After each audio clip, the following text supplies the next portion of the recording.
2 bags of cauliflower. Now let's defrost this a bit. So then once it was done in the microwave, after those 2 minutes, I just took it out, set it to the side, went out and about, did my business for a couple of hours, came back home and got back into it. As we see here, yeah, seasoned it, and this is what I put on it. So it's not a bad mix of seasonings. I forgot to add paprika and turmeric like I wanted to have added to this, but it worked out in the end, and it ended up tasting pretty decent in the end.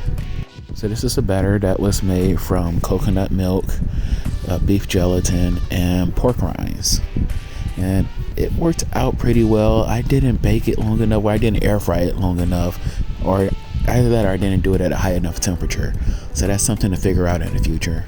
Okay, now the way that you would traditionally get this in the batter is that you actually dip the individual broccoli and cauliflower into it and pull it out. I decided I didn't want to deal with that mess. Didn't want to come up short, so it's like, let me just divide this among everything.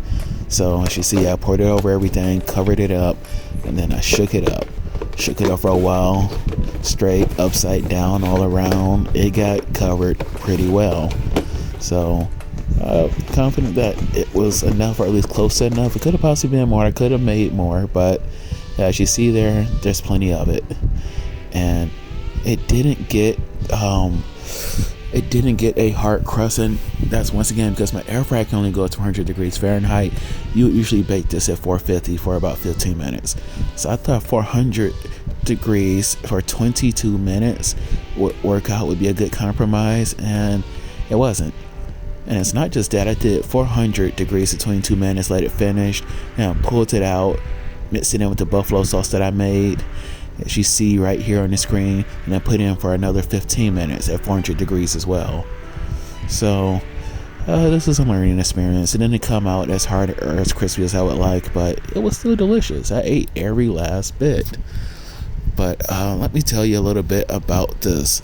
Yeah, that hot sauce on screen here, that is trash. I did not use that. I used Frank's red hot sauce. That stuff is actually hot. I mean, it's basic level hot, like it's the bare minimum I would want a hot sauce to be at. That Louisiana hot sauce, it was a joke. But this is a really nice mixture here. It's just mostly ghee and Frank's red hot sauce, and it came out pretty great. I can do better in the future. I could definitely play around with adding more ingredients to it, adding a bit more of a flavor profile to it, but I like what I got here. Ended up with quite a bit of excess. The full amount came up to being 8 ounces before I mixed, so 3/8 of it was wasted. But this is, as you've seen here on the screen for a little while now, this is the finished product. And it didn't come out looking anywhere like I thought it would, but it didn't taste so bad. I enjoyed it. It was a decent meal. Decent and unorthodox.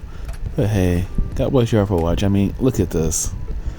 I'm the type of person that eats,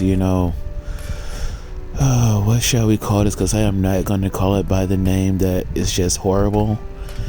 Oh yeah, air fried broccoli and cauliflower covered in buffalo sauce with day-old popcorn. Thank you all for watching. Take care now. God bless y'all. Have a great day.